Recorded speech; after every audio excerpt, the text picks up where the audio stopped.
right, boys, bring it in. All right, so let's go to a little coach's corner quick.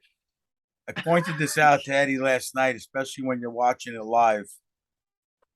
But I'm excited to watch the defensemen when they don't have the puck. Even Zach Jones, I was watching last night. They do a great job of getting to the guy that's open before he gets near the crease.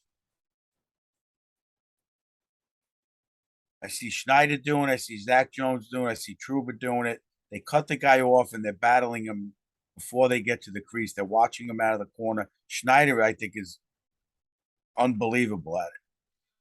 I think he's playing really steady right now. Yeah, Schneider, coach, I wanted to actually ask you this. I forgot. So I'm glad you brought this up. Similar to what you're talking about, I've noticed a lot Schneider stepping up at the Rangers blue line a lot more and having an active stick instead of following the guy in and looking for a hit. He changed his game and adapted a little bit. I think it's enabling him to play better because he's preventing situations where the other team has the puck in the offensive zone, obviously, and he has to defend it. And it's working. So do you think that is that like a thing defensive coaches teach, like box this guy out before you get to the crease or stand over the blue line more to kind of like not have the same look? Because these guys are all on video. You know, I'm sure teams are like, oh, this guy backs in every time, just take him wide. No, but it's always since the rise of this, we're not allowed to. If the offensive guy gets positioned in front of the net, you're not allowed to cross-check him anymore. You know, they used to be able to do that in the 80s, 70s. You're not allowed to battle him anymore. You're not allowed to go crazy with him.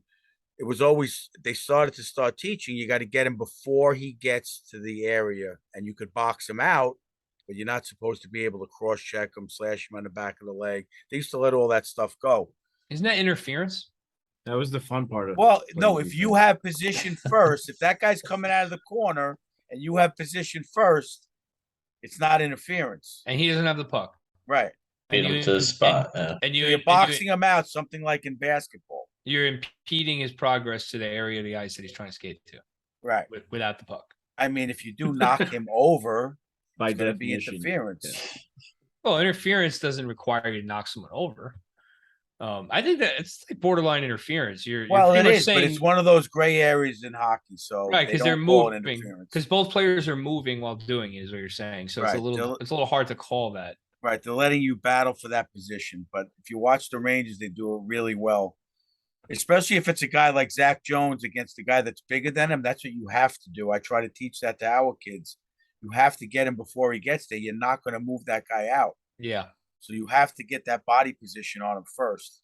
And then if he bowls you over, it could be interference on him. So you need to get that, establish your position first. And they've been doing very good at it from what I watch. All right. This has been a good episode of Coach's Corner. Thank you, Coach, for that impromptu Coach's Corner. No, it's something to look out for sure. I keep saying every episode I'm gonna look at this, I'm gonna look at that, and then I end up just watching the game and forgetting to look for it. But I'll definitely keep an eye out for that.